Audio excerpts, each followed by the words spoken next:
Oh, say, can you see by the dawn's early light what so proudly we hailed at the twilight's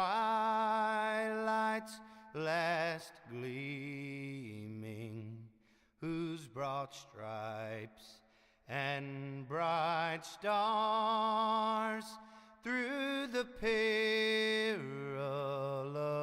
fight o'er the ramparts we watched were so gallantly streaming, and the rockets' red glare, the bombs bursting in air, gave proof through the night that our flag was still there. Oh, say does that star-spangled banner yet wave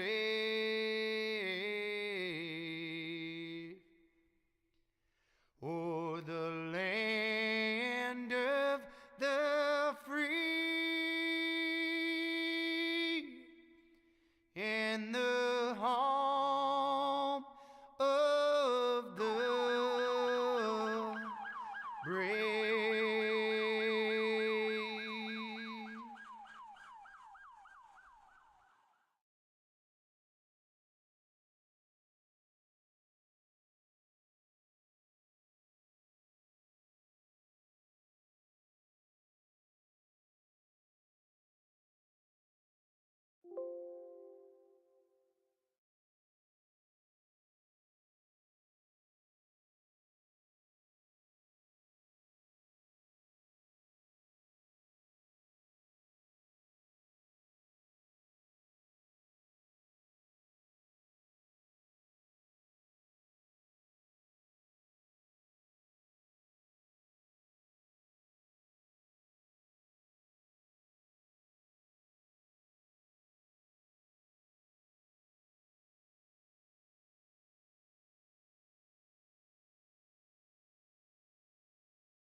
All right, ladies and gentlemen, welcome. We're here tonight, short track racing. Well, seems like we did this kind of last night, I think, some short track racing. Well, we're back at Bristol. This time, though, we got some Xfinity cars here. We had some Cup cars the other night. We got Xfinity right night here. We got a good one here going to start out. So we got Daniel Falkenham going to sit up front, along with David Comstock there along with him. EJ O'Rourke out front there in third. Joey Woods up in fourth, and Scott Simley there in fifth. So, well, we saw some things in Bristol, but it still kind of looked like this place is hard to pass as the run goes on there, Alex. Yeah, it does seem pretty difficult to pass here, Joe, especially even because we talked about it briefly last night about how those little Week 13 tweaks and changes that they do sometimes, kind of making some of these tracks run a little different or so, even though usually what we were seeing a lot of guys running the high groove here, even with the tire fall off, just passing them in general with how they can shoot off the corners from that high groove provided to be pretty difficult last night. So seeing how these guys handle it, and it's a decently short race, 150 laps. But so, I mean, we'll see. Definitely a bigger field here tonight, though. So maybe you can prove for some excitement, some good stuff happening here at Bristol for some short track racing tonight. Yeah, there you go. And like what you just said, excuse me, like what you just said right there. It was difficult to pass. What to see, obviously, it's a different style car here, and what along what we've talked about, some of the the things that iRacing has done over the past. These cars obviously are running. The big main difference between the Xfinity car and the Cup car on the normal style tracks like the 1.5s or super speedways or so forth is those aero packages. But like here tonight, there are no aero packages. Even in real life and on the iRacing side of things, they kind of mimic the two. There is no aero package. So obviously these cars are running pretty much the big engines without plates. They're running a smaller aero package, which these cars don't tend to have that aero package anyways. The Cup car has, no matter what. That's kind of what makes them unique. And they do run the plates though on the other tracks, but as far as you can always tell, their spoilers are small and so forth and so on. But nonetheless, we're getting set here, and we'll just have to see the difference between what the Cup cars did and what this car will do on this track. And like you said, it's hard to pass.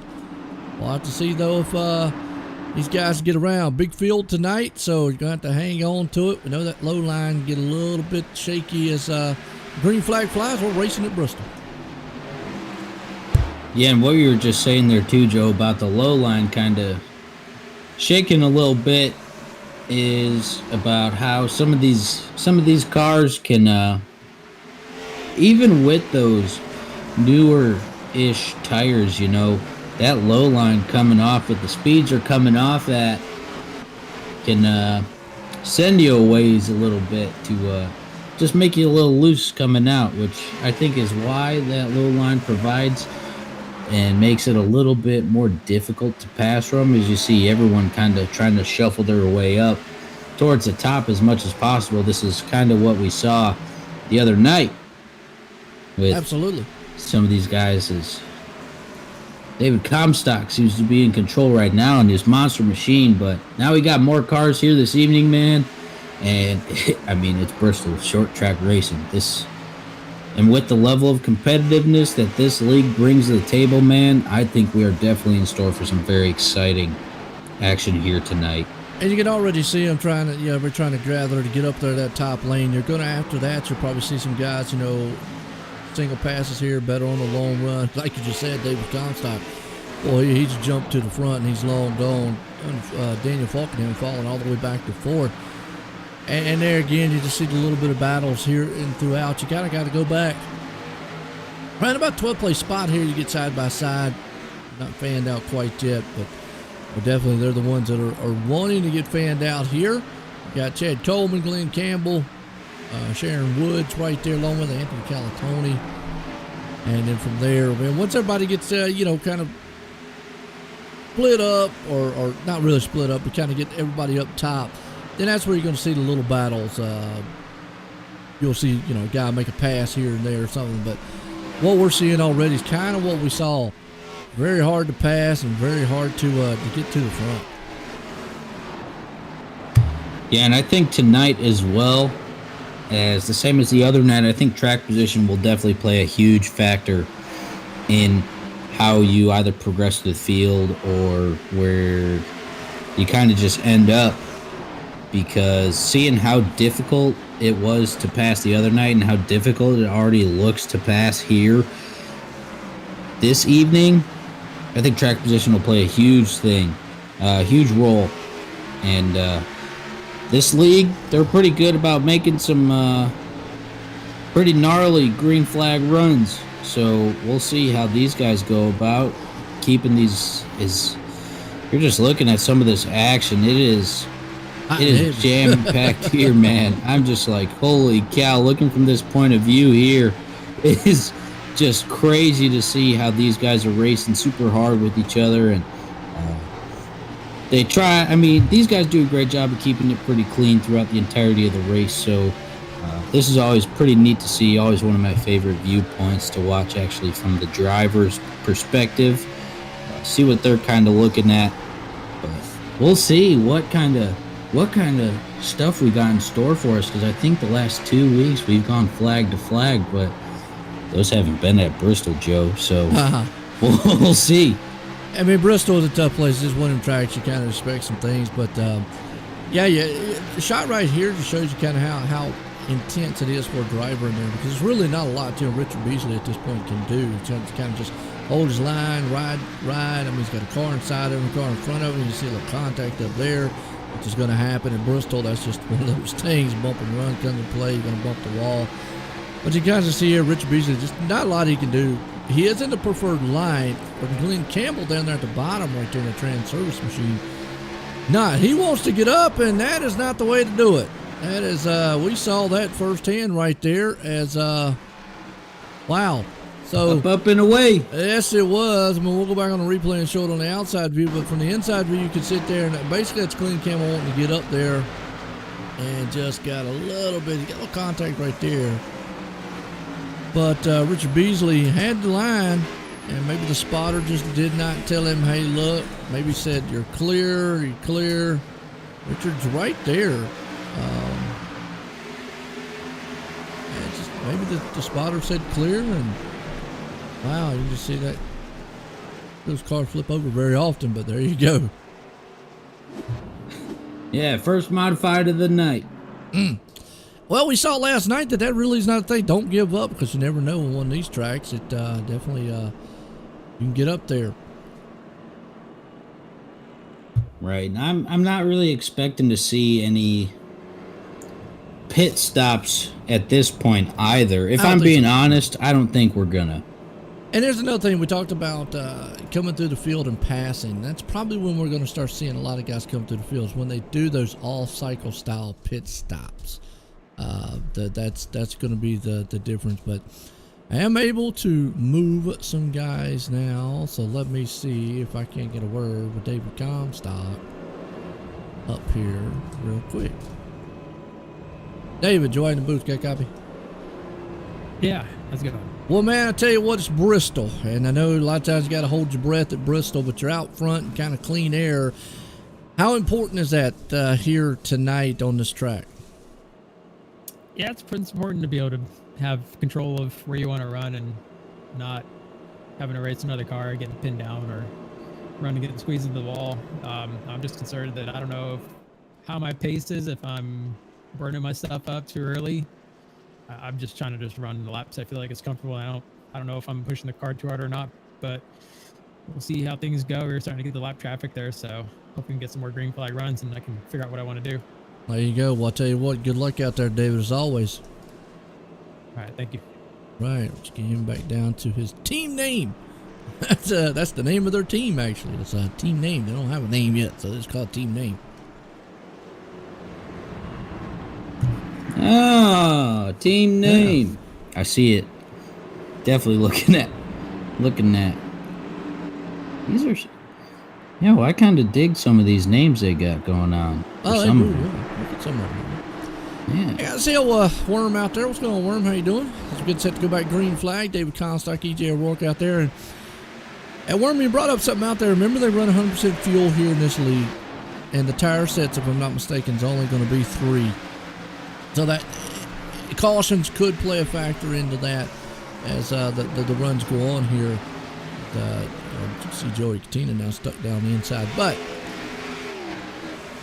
tires around 50 laps. I'm going to have to go on a limb and disagree on that one because of what we saw last night. And Alex, you know what I'm talking about. We saw them go well over, it was almost 100 laps on tires.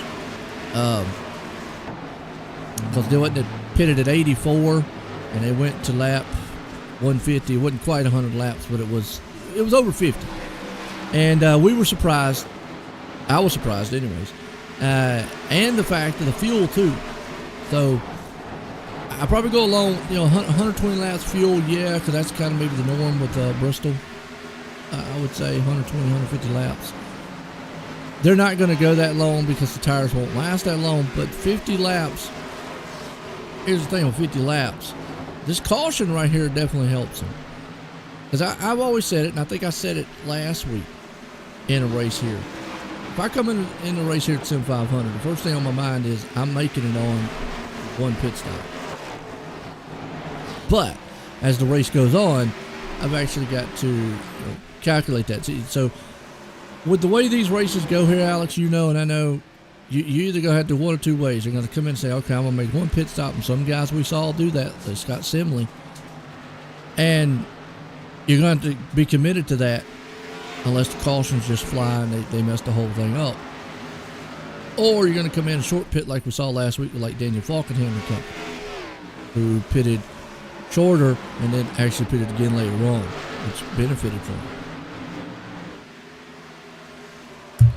Yeah, I'm not quite sure which way I would maybe do it here this evening, Joe. I mean, because I'm trying to base it too off a little bit off of the other night, a little bit as well. Oh, so James Sobel around. Remember that caution? I was about to say, if they don't get another caution, but right before I said it, the caution comes out. And that's just it. And typical right there, Bristol. We saw it all night, all the time there, and I've seen it a lot. You come off the turn, you get a little close. It's kind of like the wall sucks you in, and boom, you hit it. And folks, even though, like I say, that here in the league here at Sim500 for the Ford Entertainment Group Xfinity Series tonight here at Bristol. I mean, these guys, we've had phenomenal races, like I say, flag to flag style races. But it's Bristol. So, last great Coliseum. I call it kind of like the bull ring here. I like that, the bull ring. That's a good one. It is, man. It's like a bull ring. Yeah, and the tires will fall off at lap 50. We did see that, and the biggest thing as we saw too was hard to pass. Even with new tires, it was hard to pass, and that's why I got a feeling right now these guys are. You're not seeing a lot of takers on pit road, even at lap 31. Normally you would. Let's see if anybody is pitting. I mean, yeah, you see some guys back in 20-some position pitting. Why not? You don't got a lot to lose back there. You might as well try it once. But if you're up front, I'm going to say in the top 10 right now, you don't come in pit road yet. And that just alludes to, obviously, you've got the fuel, you've got the tires, and all that stuff. So, yeah.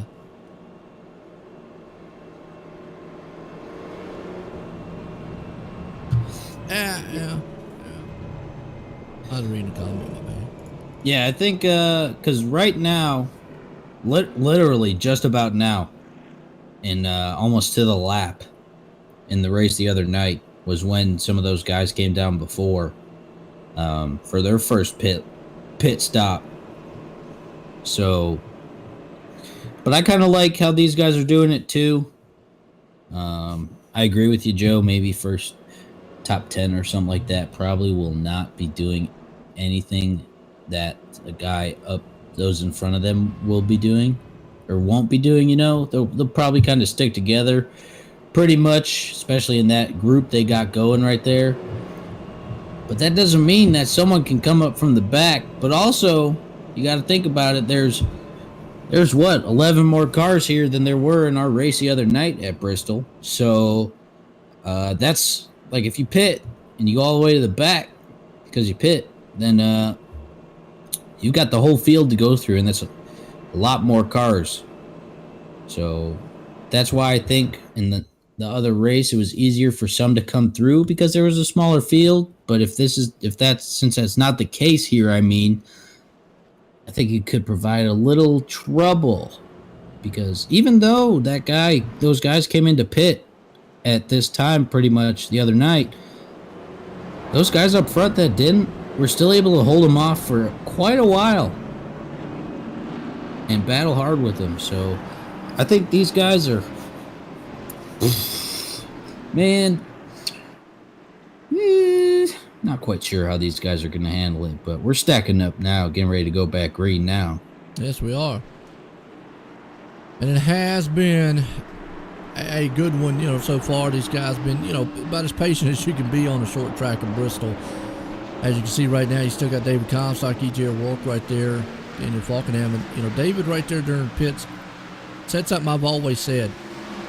Not sure whether or not he's pushing the car too hard or what.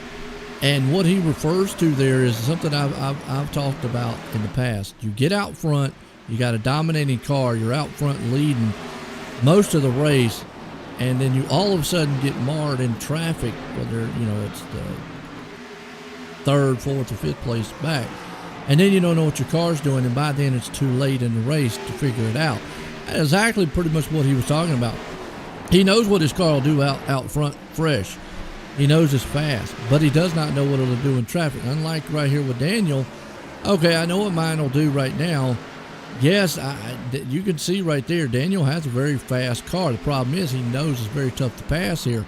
And EJ right now is not going to give up that preferred line, so Daniel's having to take the inside lane, try to get around, and it's just not working, especially on the older set of tires. So those are the things right now that David doesn't know that Daniel does.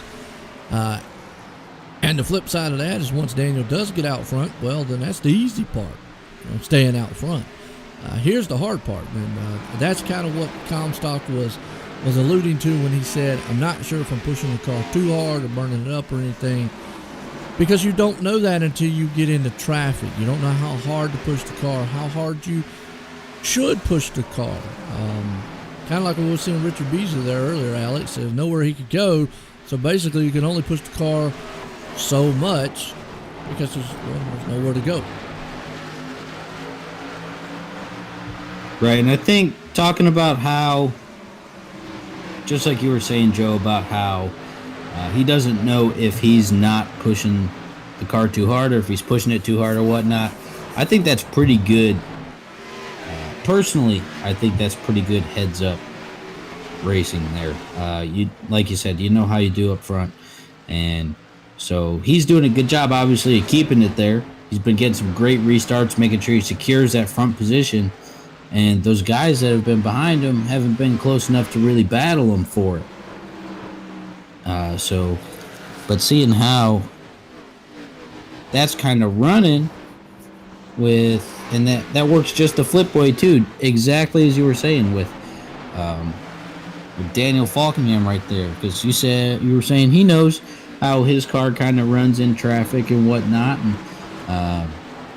but once he gets out front, he doesn't quite know. I mean, he probably has a general idea, but he doesn't he doesn't exactly know.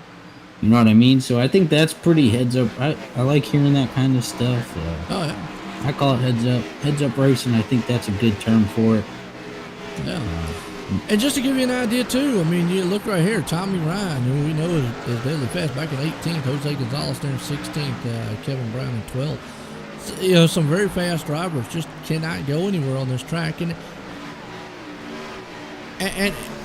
you take it back to the old days of Bristol where it really was a bump and run and everything else that's counting back in the day. Now it's more progressive, but you'll see things like here, like what Tommy just did right there. He set up a guy, maybe make a pass, and and I know the further you come up to the front, that kind of eases off a little bit. So guys in the back there, they're going to have to do some pit strategies. And I say, like Kevin Brown sitting here in 12th, not a lot he can do. Eric Arnold's trying to work him over there on the side, but even Eric can't get the pass done. And we still go back up front, and Daniel's still trying to work over EJ.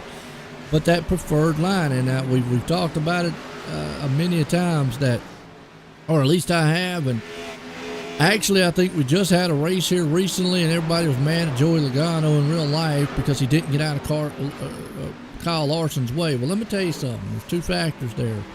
One, yeah, he probably was helping a teammate, and I don't care who you are, and you don't think, man, that Hendricks or anybody else wouldn't have their teams help their teams. Stop watching NASCAR now if you don't believe that. But anyways, two, if he was fast enough to stay in front of him, by all means stay, because not at one point did he make a block or an evasive move. And I've said that even on iRacing, like here with EJ. EJ is protecting his line. Daniel might be faster, and once Daniel does get around EJ, he'll probably walk away. The problem, like we said, is getting around him. That's the issue. And it's Daniel's job to find a safe way to get around him, unless he just wants unless he just wants to knock him out of the way. That's the other option. But it is Daniel's job to get around him because you can just see right here, EJ's not taking evasive action. So it works in real life and it works on iRacing. But some tracks, it's just frustrating on. And I know, like after a while, you sit here and you're like, man, dude, just give me a break or get out the way. But there again, it's racing, and if he's holding his line, there's not a lot you can do like in a position like here. Yeah, and that just goes to show, like we've been talking about, one, how difficult it is to pass here, how pretty one groove the track pretty much is, and seeming like, because this battle for second's been going on for a while on each of the runs. So seeing how Daniel's trying to work that lower line, because like you've been saying, EJ's not going to give up his line. He knows it works. Absolutely.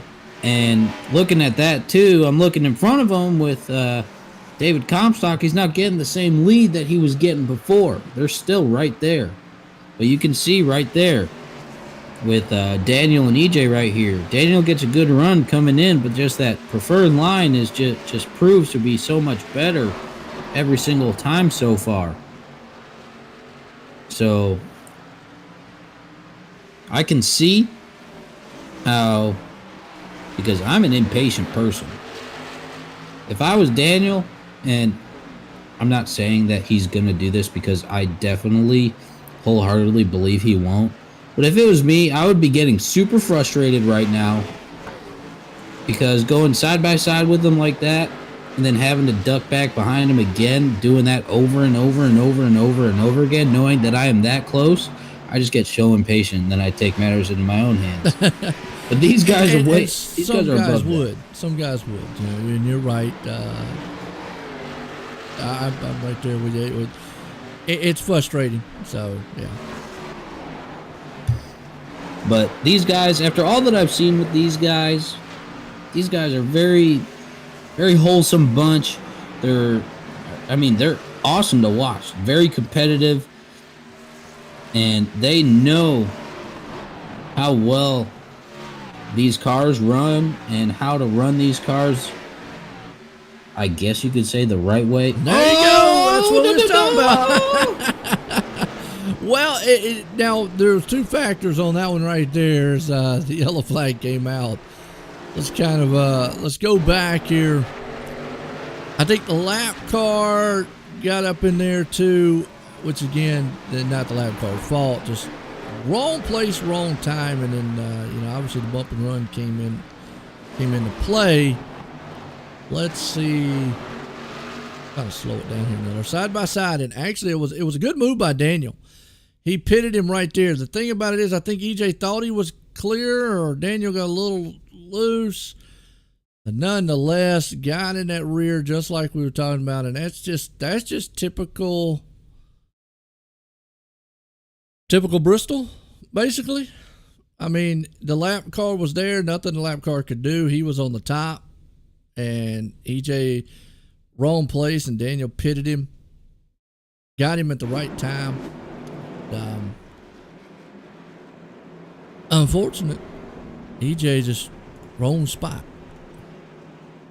Now this caution does come in the right time for him though here, Alex, because a lot of these guys hadn't made their green flag stop. So this is, I guess, if you wanted a caution, this is the perfect time to have it. Lap 85? Yeah, lap 65. We're pretty much just shy of halfway here. So I think this caution does come at a pretty good spot. People are going to get fresh tires, all that jazz. We're going to get all that done. But I think that was a pretty good move there by Daniel Falkingham right there. Using the lap car kind of to pick EJ and make him hit the brakes a little bit. But then, like you said, little Bristol magic, and one thing turned into another, and now we got a caution. But I think that was a pretty like I was just saying, heads up racing. I think that's a pretty heads up move. Yes, it was. using your resources around you. You're Well, I'm gonna bring a benefiting. guy up here that I've talked about in the past, Brian Wortman. Hopefully we can get a word with him. Let him get his pit stop done first. And I've talked to him several times off broadcast and stuff, but folks, his story is so amazing, but looks like he's doing optional repair. Maybe we can get a word with him. Brian, your way in the booth, got a copy? Don't know if he's going to be able to hear me or not. I know he got an Oculus Rift. He might be in a VR headset. I can hear you. Oh, Brian, well, what's going on, man? I didn't want to mess up your pit stop right there because I need all your concentration on it. But, man, you know, I don't get to talk to you a lot, but I know how much you enjoy the league and how much I've actually talked about you a lot, though, because I've said, man, folks, go out there and read that awesome story of yours as always. And I see you still out here trucking. How you feeling? I know you got your new Oculus VR. Are you driving in it tonight? I am. No, I'll tell you what. So how does that feel? Because I got one in minutes. It's wild. It is wild. They make it more realistic, a little bit more possible. Oh, no doubt about it. Well, I'll tell you what. How you feeling about this Bristol track out there? Good. I'm trying to get a rhythm before we go back to green here in a minute. Well, that would be my take. But I tell you what, if I was out there and don't feel bad, I'd probably be in the concession stand getting hot dogs. So there you go. But man, it's good to see you still out here running. I've always said you're one of the ones, man, that come out here week in and week out and have fun with this thing. Hey, have some more fun out there and good luck. Yes. All right, there you go. We're going to get down, let him get to work there. I know it's a little harder in the VR set there. I've got one. I've done the racing, and it is very immersive, folks. I mean, a lot of guys, I've talked about it in the past with sim racing equipment. You can go sky's the limit with it, or you can go as cheap as you want, really. But good guy, Brian Wortman right there, comes out. I've said before, as we're back green, and actually I kind of messed that up a little bit there. I apologize to the drivers. That just happens on short track races. They go back green pretty quick. But Brian comes out here, man, week in and week out, real quick, and he does what he loves doing, having fun. And lead change, Daniel Falkenham got out front. Now David Comstock is going to be able to do what he wants because he's behind a guy that he knows is very fast. And this is interesting because, and without me getting too much into detail, and again, I'll let the admins deal with what they've got to deal with and how they see it. I know the ruling in the Sim500, if they feel like a driver calls to caution, if they call it out and say, I feel like I did, they get the EOL. Maybe they looked at that as a racing incident, and that's cool. It got Falkenham out front.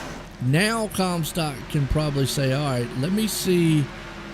Remember he said earlier, let me see if I'm burning my stuff up. And then again, we see him right here trying to go for the lead. So is he just, to me, Alex, is Comstock saying, okay, look, I just don't want to run behind anybody, and I want to be out front? I think that if you know that your car runs good up front and you're right there to be able to take that spot back, I think if it were me, I would do what I could to get there. I mean, he's right there with Daniel right in front of him. So they're running a little, they're battling a little. Not as good as EJ and EJ and him was. And the thing about with their battle that they've got going on, it takes us back to that hard to pass again. It's very hard to pass. Yeah, and then he's got to keep a heads up because there's a couple slower machines that they've had to pass. That's the second one I've seen just now watching as they're making their way around with this battle up here up front. But he's close, just like Daniel was with EJ. So we'll see how long this battle can go on because they both got quick cars. We see it all the time. Oh yeah, they got quick cars week in and week out. So we'll see how He got pretty close there. I was like, and here's the thing. I know a lot of these guys, they're going to get close. I mean, that's Bristol Racing. Now you see David right there trying to peek his nose to the outside. And there's probably no doubt the Comstock's probably a lot faster. But again, like we saw earlier with EJ and Daniel racing, he, EJ was able to hold off Falkenham, and I think he's going to be able to hold off David right here because good battle. Trying to bait him in with that. At first I thought it said rat bait, but it's rate bait. I apologize to his sponsor out there, but first rate bait. First rate bait. Guess that's a fishing thing. Yeah, it's a motorsports thing. And it also says motorsports on the end of it there, so it might be a motorsports team. First rate bait. I know he's been running it for a while. I know he has Raging Cajun on the side there also. So I've talked about sponsors in the past, and obviously, you know, that tonight's title sponsor, Ford Entertainment Group, FEG, Jeffrey Ford out there, and I've said it many times. Matter of fact, Daniel Falkenham's running one of his PCs that was built. Jeffrey Ford there, Ford Entertainment will get you hooked up. He primarily does sim racing rigs or systems, but he can pretty much build you about anything you want and get you about anything, equipment wise as far as sim racing goes. So definitely check him out, Ford Entertainment Group. Appreciate him coming on board here with the title sponsor. You saw right there, a little bump. Dad, I got a feeling I'm not against the bump and run. We live, and I'm going to say this, and I don't mean it in a bad way, but I mean, obviously, people are going to take it the way they are. Live in a softer NASCAR fan world. Let me explain it. I got to chuckle. Well, I got to chuckle over that because they would die if they watched races like we had back in the 90s and 80s. It would just maybe even the early 2000s. Because bump and run, there's a difference between bump and run and wrecking a guy. And obviously getting up there, putting a bumper to the back of him. Earnhardt loved doing a lot of that. Known for it. But a lot of the racers did it, especially back in the way Bristol used to be. And this is a track that you can get away with it in. And then basically, and most notably, I go back to the one that everybody really familiar with here in this generation of things is obviously Martin Truex versus Joey Logano at Martinsville. That was a textbook bump and run, folks. Y'all call it what you want in this generation, but that was textbook. He bumped him going into the turn. It sent Truex up the track. Didn't wreck him, but it sent him up enough a groove to where he could get alongside of him, and those two guys just traded paint to the line, and one's got to win and one's got to lose. So to me, that's old school racing. But they went ballistic with that did it anyways. But I take it back to, you might have to see that here tonight, and the reason being is because you've got two of the fastest cars on the track, and Daniel Falkenham's not going to give up that top spot. I don't blame him if he can hold on to it. Comstock's going to have to make a decision. Do I go over there, or do I give him a little bump to maybe give him? And basically, what you're trying to do with that bump and run there, Alex, is you're giving him just a little bit of bump to make him carry too much momentum into the turn where he has to lift, and it sends the car up the track just a little bit. That's the whole purpose of bump and run. It's not to push him straight into the wall or wreck him. Hashtag Matt Kenseth. Again, Joey Logano. I mean, that was not a bump and run, folks. Y'all call it what you want. That was a pure, let me just run a guy over. So there's your differences of stories. But if you watch a lot of old school racing there, and Alice, the bump and run comes into play. I got a feeling we might see that tonight. That's my long rant on bump and run. Hope everybody enjoyed it. And I'm right there with you, Joe. And I'm not biased towards Joey Logano and Martin Truex Jr.'s running with each other like that, being that I'm a Truex fan. But I thought that was pretty textbook, like you were saying. Like that's pretty much the intended result, because you don't want to just flat out wreck the dude. Kind of like you were saying with the Matt Kenseth deal. That was a whole fiasco and a bunch of hubbalabab stuff going on between Logano and Kenseth. But for people that are watching that know recent events, and I'd say that was a pretty relevant one at the time, seeing how that was going, because Now the most famous one has to be Terry Labonte and Dale Earnhardt at Bristol. That's probably got to be one of the most famous bump and run. And everybody has seen that one, so there you go. yeah, I'm not going to argue that one either, because you can't, I don't think, at all. But see, I'm right there with you, man. I think we might see a little bit of that going on here tonight, as Daniel's stretching out his lead a little See bit. that? Yeah, we were sitting there talking. Man, a good battle here with Mike Kelly and Ryan Hopper. But you're right, and actually Joey Woods just took over the spot from Daniel Falkenham. So maybe, Comstock used up some of those tires. We hadn't really talked about. You get up there and try to battle with somebody so hard, you can use those tires up. And remember, Comstock mentioned earlier, am I using too much? Now he knows how much he needs to use and how much not. Yeah, I think he might have been using a little bit extra, because he probably wanted that spot back. He probably wanted to just chill up front, because we've been seeing it all night. It's just difficult to pass here. And seeing how, I could see how you being the guy behind chasing, trying to make that pass can make things difficult. But Joey Woods is coming up a little bit. Yeah, he is. He's coming up on Daniel. Maybe he's got a pretty quick car. Some just had to come through traffic or something like that, get a little space, make his way up there. But you can see all these battles going on as we're panning through some of the different angles and stuff like that. You can just see how lengthy these battles can turn into for that spot, just because of the preferred line. And another thing is we're on a pretty good long green flag run.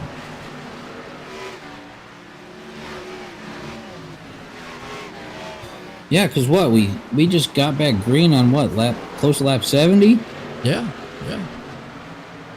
Was a lap, they all pitted lap 65, so yeah, we're about like you said, 67, 68, right at the 70 mark. So what we're seeing now, and Joey Woods takes the lead. Wow, I tell you what, Joey Woods on the move.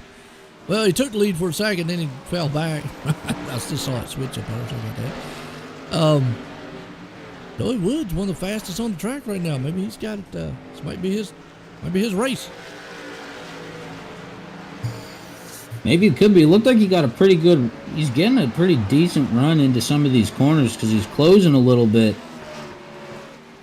And obviously he closed that gap, because either he closed the gap or David Comstock and some of those guys are just a lot of bit slower, but they are separating themselves. I mean, obviously you got to deal with a little bit of lap traffic here and there that we're seeing pop up as some of these cars are coming off. But this is a good battle we got for the lead. Now we'll see what, as they're side by side ish, close. Yeah, you just can't get that bite coming off that turn. I mean, you can see it.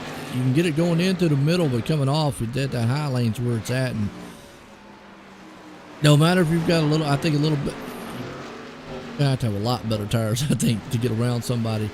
And obviously, they're even. Right there's what he needed. A little bit of a mishap. He might, if he was close enough, could have capitalized on that. But still, you can already see it's a tough place to pass on the bottom. Yeah, these guys trying to pass on the bottom here, Joe. They got their hands full, definitely. And because you could just see right here coming off, that top line just shoots you off a lot better. Joey Woods right there got a pretty good. He stuck it pretty well off that bottom line, off of that back corner over there. But you could just see this top line coming across and just shoot you out a little bit better. puts out necessary space, making it a little bit more difficult for you to pass. He's there. He's trying to make that thing work. He's close. He's definitely fighting for it. I'll tell you that, Joe. And this place is now. Daniel cuts him low. Yeah, he's probably trying to anticipate a little bit with these lap cars. Remember what happened earlier, him and EJ, and there you go. That's what he wanted. If he could stay alongside of him, yep. And that's what you got to do. Well, good job by the lap machine there. Just wasn't able to fully make the move, but that's exactly what Doey Woods needs is a lap car. It was perfect timing there. Might have got him off just enough, but we'll see. And who's that behind him coming up? Looks like a lap car behind him. And here's a kind of a scenario. A lap car on newer tires definitely coming up. This is where a lap car is going to have to go, okay, I got to be more patient than these guys. You know, I'm a lap down. These guys are racing for position.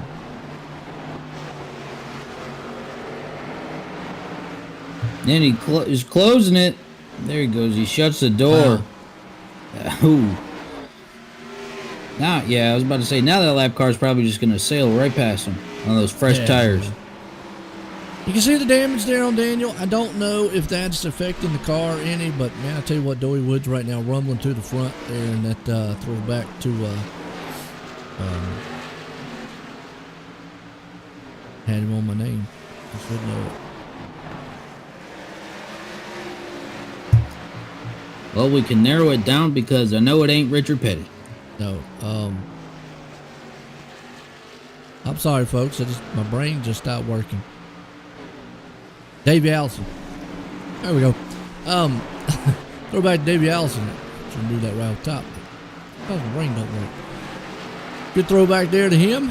And it's a good battle going on here around about 6th and 5th place spots. You've got Robert Gillenwater and David Comstock, who is still falling off the pace. And you know, it's strange because he came in the same time, but I've said this, I feel like a million times, Alex, is this, you get out front, you got a dominating car, and then you get marred in traffic, next thing you know, your car falls off and it feels like mud.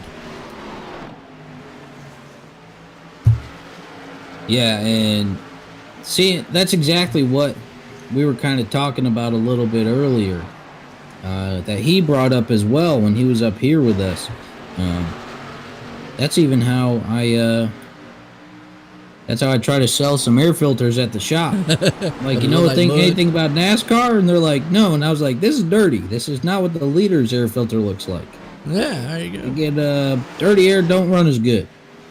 Absolutely. But I know that's not the biggest factor here at You Bristol. sell a lot at the Bristol Dirt this past weekend. So. Yeah, especially because we got 2 races coming tomorrow now. Yes, we do. Yeah. Tune in there for the real life stuff there, folks. And obviously Sim500's got the Cup race tomorrow night. Check out that. And we got our Cup race here, our Xfinity race here tonight for the Sim500. Again, we got to ask about, you know, Alex here. Sorry to mess up what you're talking about there, but man, I tell you, for Bristol, still not bad on the caution count. No, man, and I mean, this is pretty close to exactly what happened the other night as well. You had a couple cautions early, people just kind of getting the feel of it with the whole field and all that jazz, I guess, and then as the race went on, cautions became less frequent, and these guys were just running hard. It's the same thing that happened the other night, too, and as we're already less than 20 laps to go. We're at 18 right now. Oh, yeah. This thing just flew by as well. Yeah, and just, you know, folks, we appreciate everybody tuning in. Obviously, hit the likes and shares out there. The league appreciate it. Good run here. Kevin Brown hanging on the 10th. Joey Katina having a good top 10 run there. Ryan Hopper in 9th. Scott Simley, always call him Scott Smiley. He's battling right there around the 11th place spot. Got a car bouncing off the wall. Not quite sure what it was. Looks like Chad Coleman. They're looking good in his machine. He's back there in the 13th. EJ O'Rourke, who got caught up in the mix early, has been able to fight back up to 13th. Just going to run out of time a little bit here, and there's not enough cautions on his side, but still a good bounce back. Speedy Gonzalez working his way up to second. Yeah, old Speedy. And he's battling for the lead. Yeah, I was about to say, that lead didn't look like it was very big. Well, I'll tell you what, Jose, and he's going to do the exact same thing I think you're going to have to do, and there's nothing Doey Woods is going to be able to do going to this turn. He's going to hope to lap. Whoa! Well, as I say that, oh, bad timing. That's just bad timing. Because Jose had him. Jose had Doey Woods where he wanted him. He had the perfect position, Alex. I mean, you couldn't get no better. He probably would have had the lead going in that next turn because it was Doey couldn't get around him. But just bad timing for the other lap for them to run up on that other lap machine down low. Yeah, I mean, that was pretty gnarly. I thought it was pretty perfect, picture perfect scene right there. And then right there at the corner of the screen comes up this little rear fender. I was like, oh my goodness. But I mean, he's got 12 laps. Let's see if he can catch him. Obviously, he came up through pretty quick. So let's see if he's got it with 11 laps to go now. If he can catch him up and keep his hands full there. Get a nice battle for the lead towards the end right here. It looks like he's closing a little bit on him. We'll see now that they got a little bit of space to work They with. have walked away from Daniel Falkenham.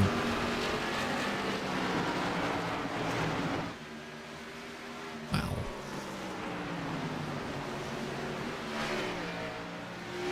Mike Kelly's closing on Daniel Falkenham for third. Maybe those battles for the lead were not good for either Comstock or Falkenham right there, man. I don't know, because David's back there in 7th. He is. Now Daniel's slowing up a little bit. Yeah, I mean, like what you said, the top two guys, man, unfortunately off the pace. Back at it again for the lead. Jose's not going to give up, boy. You got to speed in. The yellow's out. Oh, man. Kevin Brown around. Back on Kevin to see what happened. Then that 93 machine right there, folks. Oh, just a product, maybe just wrong place, wrong time.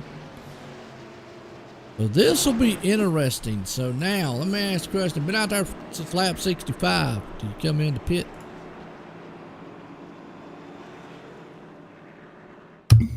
Do I come to pit or do I gamble it? Yeah, that's what I'm saying. I mean, that's a tough one. If you're the leader, this is where you don't want to be the leader in this decision. Because if you don't pit, everybody else behind you pits, guess what? Sit and duck. Yeah. But it looks like the top two are. But here again, and Jose is going to commit the pit. And man, well, I was just about to say, if you don't pit and everybody stays out, and obviously there's going to be some that might. And what you're wanting, the only scenario now that's going to work out really well for Doey Woods, unless cautions just fly and is right, is, I mean, Daniel Falkenham stayed out, Mike Kelly stayed out, and Anthony Calatoni stayed out. That's 4 cars. That's going to put, if let's say Jose gets off pit road first, that's going to put Jose right behind, looks like maybe Tommy Ryan is going with the lucky dog. But that's going to put Jose back there. Now, there might be enough cars out on the track, and this is a scenario I've talked about many times.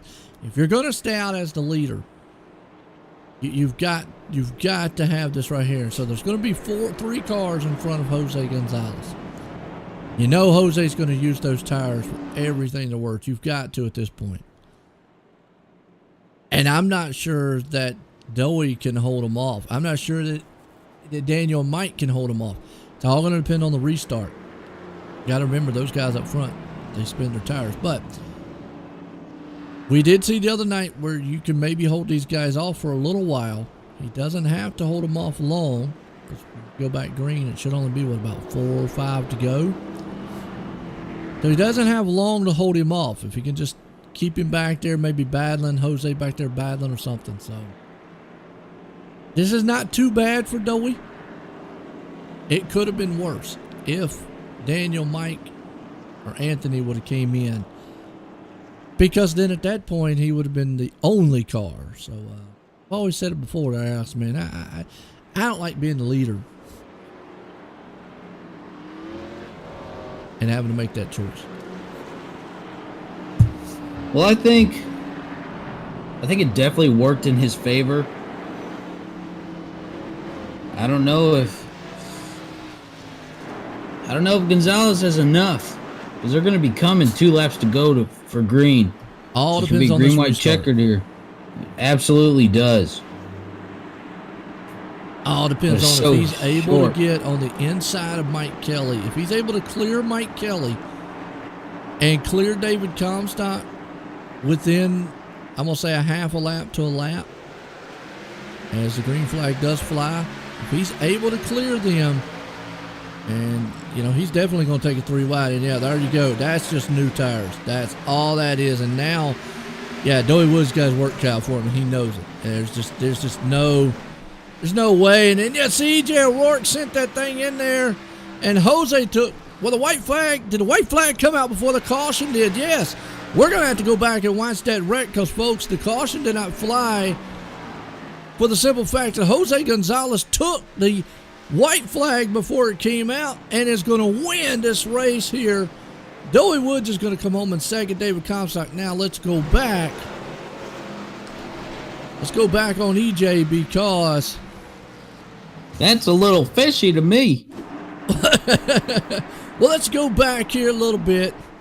This is basically new tires versus old tires. Guys trying to get everything that they possibly can. You can see guys up there doing, but the reason that caution didn't fly is because as soon as all this mayhem started, there's 3 wide in the back here. Jose Gonzalez won, made the pass, but the caution did not fly, and the reason being is because those guys weren't slid side by side. Boy, you can just see right there. White flag, he had already crossed the line, folks, and then Daniel and EJ somehow end up back together again. One on top of the other. Wow, one on top of the other. What a wild one there, just to show you.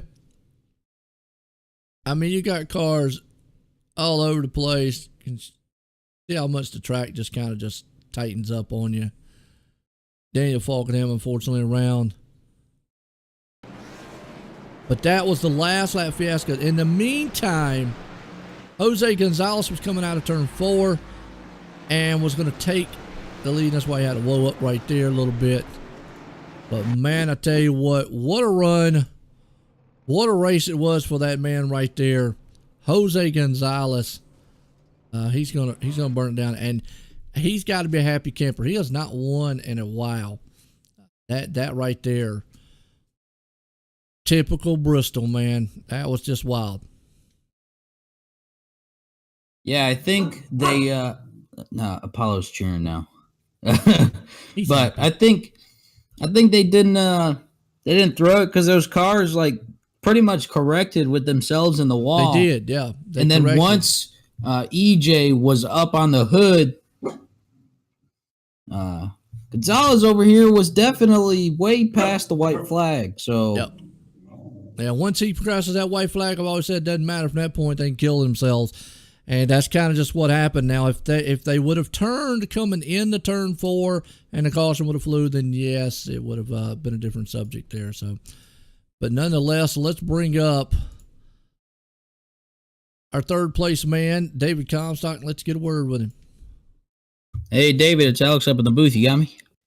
Yeah. How's it going? Hey, dude. So second time you're up here tonight. Once from the lead, once from the third place finishing spot. Don't mind my dog. He's gonna be barking at the window because he's a lunatic.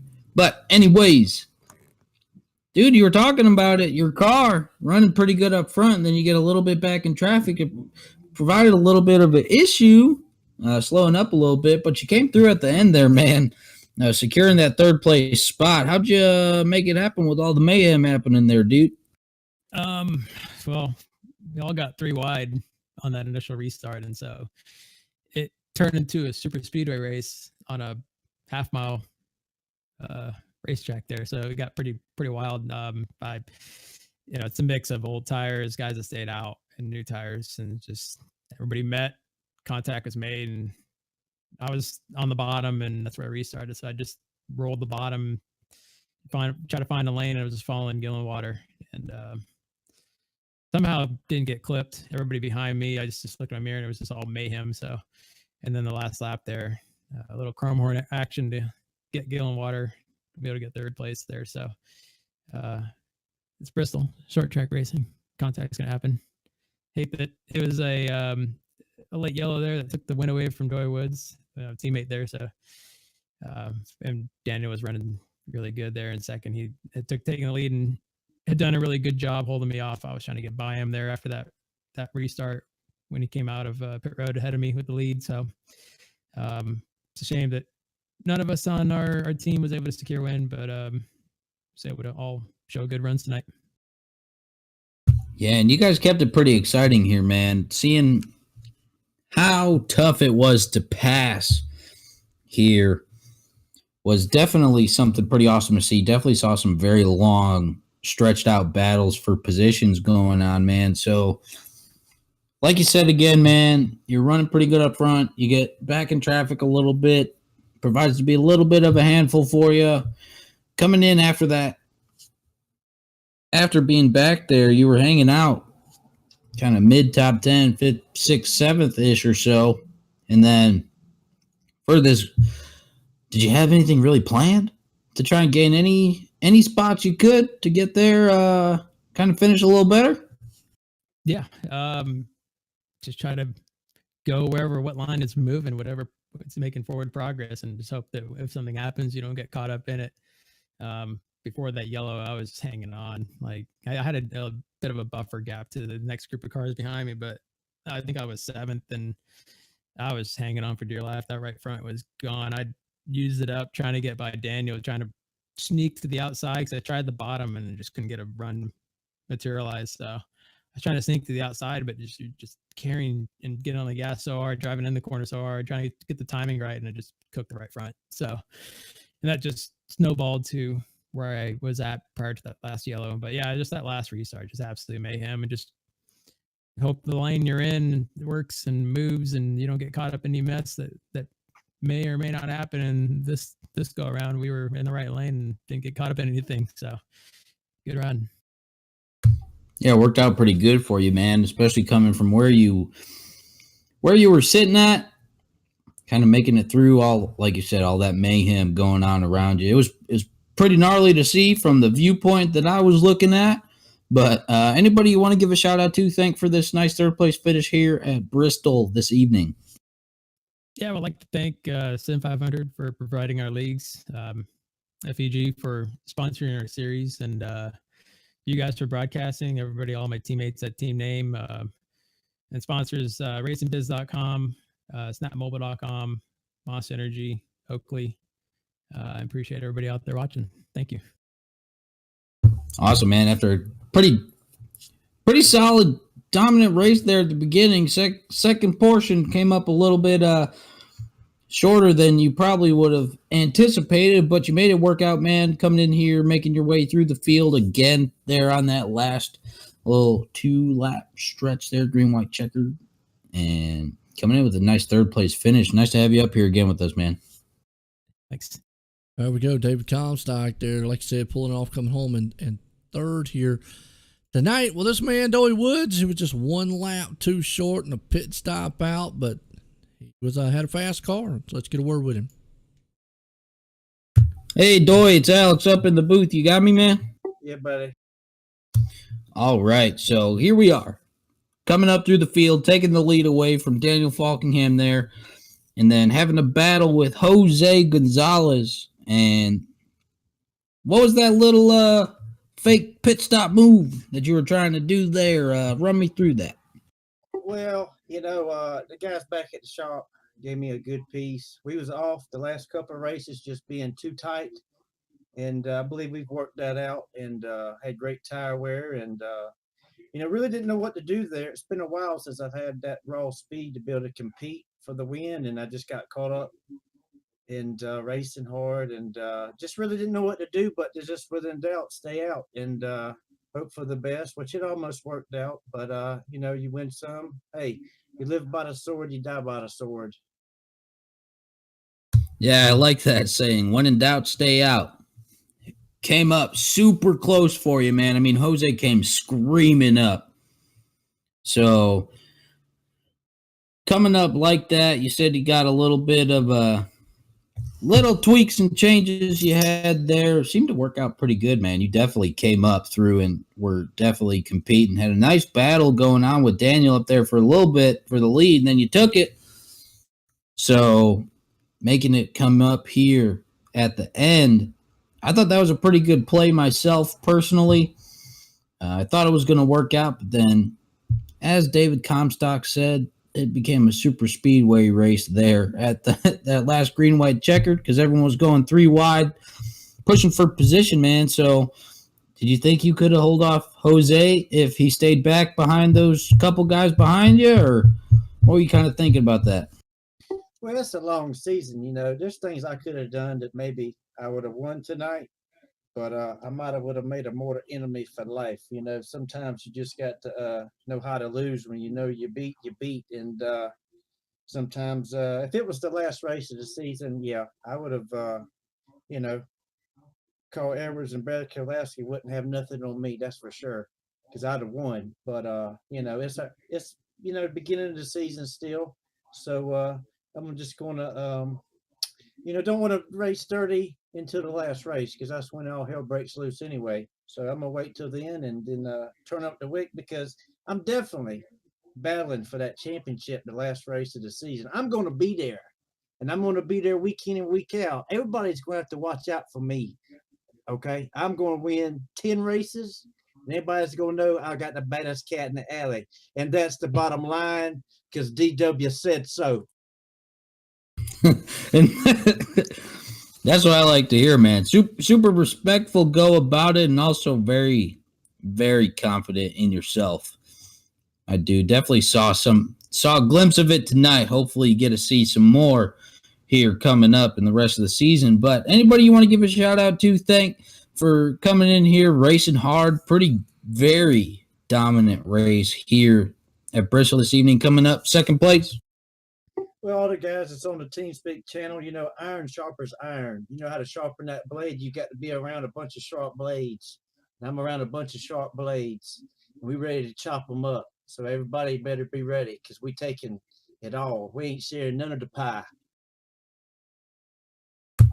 That's what I like to hear, man. So, congratulations again. Second place finish coming up. Very strong race here by you this evening. Definitely had some exciting battles there going on. So, glad to have you up here with us, man. Hope to see and hear from you again sometime soon. You'll see me next Sunday. As always, that's Joey Woods right there, man. I tell you what an animated character. I like that. Hey, take note, guys, here in the Xfinity Series for the Ford Entertainment Xfinity Series here at Sim500 that Joey Wood is he's taking all the names, but he's throwing them in the trash because he feels like he's going to be the top man this season to dominate. Well, this guy right here, though, Jose Gonzalez, pit strategy and came up through the field. Jose, Joe in the booth, got a copy? I do. What's up, Joe? Man, I tell you what, been a long time since I got to talk to you, but I call you Speedy for a reason. You were marred back in traffic early in the race, and I said it. I said, man, it's a fast guys way back there. What'd you have to do to find yourself up front? Well, literally, I passed everybody. I mean, Yeah. it wasn't any strategy or anything. I just passed everybody's. There's just one group here in this track, and the only way to make passes is that in the long run you save tires better than everybody else. So that's what I did. I try to use the middle lane, and I was very patient. I let people go. I mean, if you went, I mean, in the middle of the race, if you went inside me, I would let you go. I wouldn't race anybody. I would just race the middle because you're faster on the outside, but you burn the tires up in the wall. and there's more tires in the middle grooves. So that's where I went, and I just stuck with it, and I saved tires, and after 20 laps of a run, I would start passing people. So that's how I went up there. Now, before the caution flew, you were right there battling with Doy Woods. I got to go back because sometimes at this track, you've got to be in the right place at the right time, and you were at the right place. You had it all set up beautiful. You had him pinched behind a lap car. Next thing we know, out of nowhere, lap car down low that kind of kicked you back. I mean, just bad timing on that one. What was going through your mind at that point? That I wasn't saving tires anymore. I tell you that much. I was just going as fast as I could, and I thought that the 98 would would get out of the way, like go to the apron or something like that, and because we had a slow car up top also, so you can't go for wide here. So I had to check up, and actually I hit him a little bit, but and I fell about 3 car lengths back, and my spotter said, "Oh, I think that ruined the race for you." I'm like, "No, I'm not done yet." That's what I said. I said, "I'm not done yet. I'm not done yet." I knew I was faster. I knew I had better tires than Doy. And then I went for the pass again, and then the caution came out. Like, oh my god, not again. Yeah, and that's what I'm saying, because you were right there battling with him, and the caution came out, and then when the caution came out, I was in front of him by a little nose when the caution came out, but he got me in the scoring line. Yeah, and that's crazy. Sometimes that happens, and I got to take back the decision to pit because it looked like actually Doey coming out. And I've always said this, but you maybe agree on this one, is I would hate to be the leader in that situation, because you just really there's only 2 scenarios. If you go in and everybody stays out, well, you gave the race up. If you go in or if you don't go in and everybody goes in, well, you've pretty much gave the race up. It was a toss up, but it's hard to pass here. So then again, I thought, listen, the tire difference is going to be really big here. Huge. Whoever has the fresh tires is going to, go around everybody.